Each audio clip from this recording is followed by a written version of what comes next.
What is going on, guys? Welcome to the top 10 Pokemon theories. Now this is going to be a nostalgic trip for me, guys. I am a huge Pokemon fan, although it does include some of the newer generation Pokemon games. The first generation games have always been the greatest for me.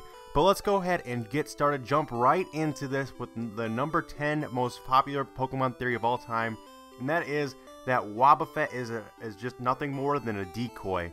And what I mean by that is, if you look at the black tail on the Wobbuffet, that is the actual Wobbuffet. The blue part of his body is nothing but an inflatable decoy, kind of like one of those inflatable punching bags. And the way we know this is because if you look closely at some of the Pokedex entries, these make this theory really stand out. We're going to go through a bunch of them. First off, the first one says, quote, "It hates light and shock. If attacked, it inflates its body to pump up a counter-strike."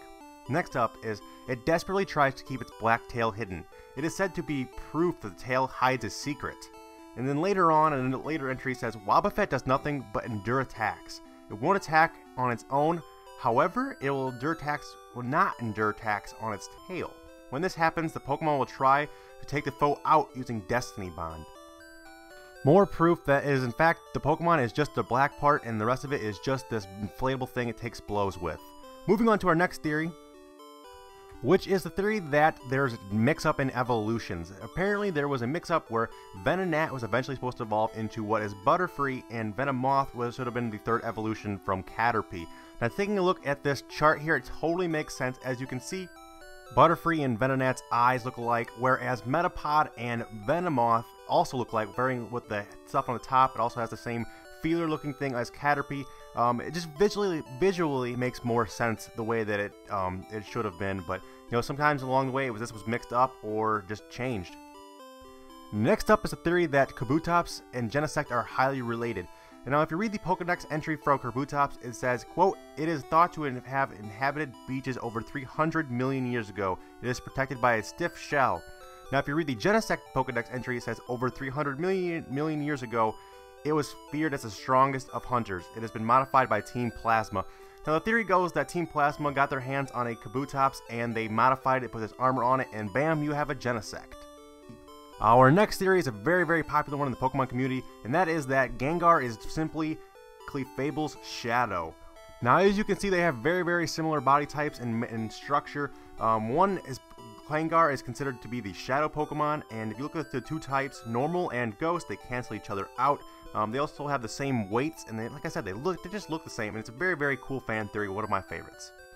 Next up is the classic Ashes in a Coma theory, where in episode 1 of Pokemon, the anime, Pikachu is trying to use a Thunder Shock on take out the Spearow and zaps Ash, therefore putting him into a coma, and all the events of his explanation of that after that is in his head because he's in a coma. All of his adventures and all that stuff is actually inside of his head. It's a very, very cool theory. I've actually done a full video on that, so go and check that out. Link in the description to check the full video out about that. But moving on to our next theory, which is the classic Mew and Ditto theory. The theory is that Ditto is a failed copy of Mew. They were trying to do DNA experiments to clone another Mew, and it kind of failed, and you ended up with this blobby weird thing named Ditto. Some very, very cool, interesting things about this. This is another one of the hugely popular ones, but here you can look at some of these. They both have the same weight, same color. They can both learn any kind of move. They both learn transform, and all that kind of stuff. And it takes place in the mansion and the Cinnabar Island, where all that experiment was taken on between Mew and Mewtwo. So very interesting stuff there. Very, very cool fan theory. One of my all-time favorites. Very, very cool stuff.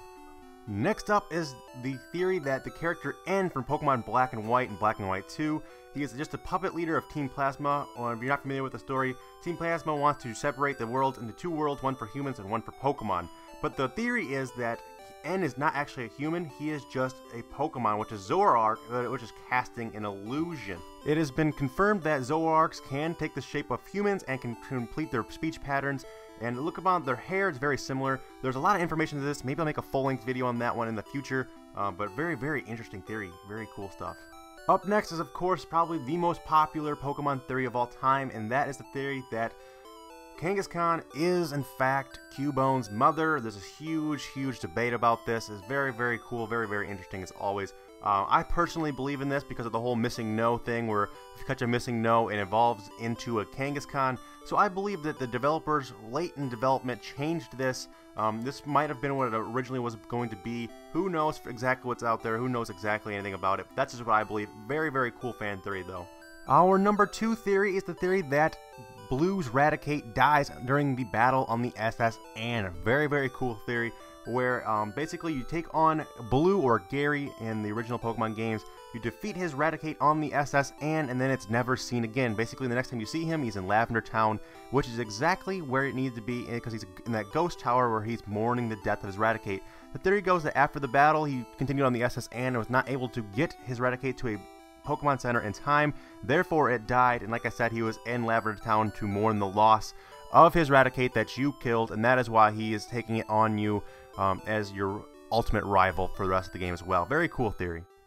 And finally, our number 1 Pokemon theory is the Great Kanto War theory. It answers one of the biggest questions in the original games, which is why there's only children and old men and some women running around in the whole game. There's not any middle-aged men, and if they are, they're like Lieutenant Surge. They are battle-ridden or lieutenants in the army, something along those lines.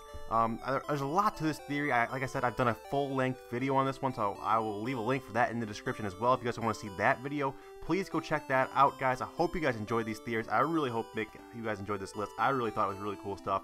So make sure you guys hit that like button. It very helps me out very much, guys. And you guys can feel free to subscribe to my channel for more of these Pokemon theories, along with my cartoon conspiracy theories and my real-life theories, and all other kinds of fun stuff I do for my channel, guys. But that's all we have time for, guys. I hope you guys, like I said, enjoyed this.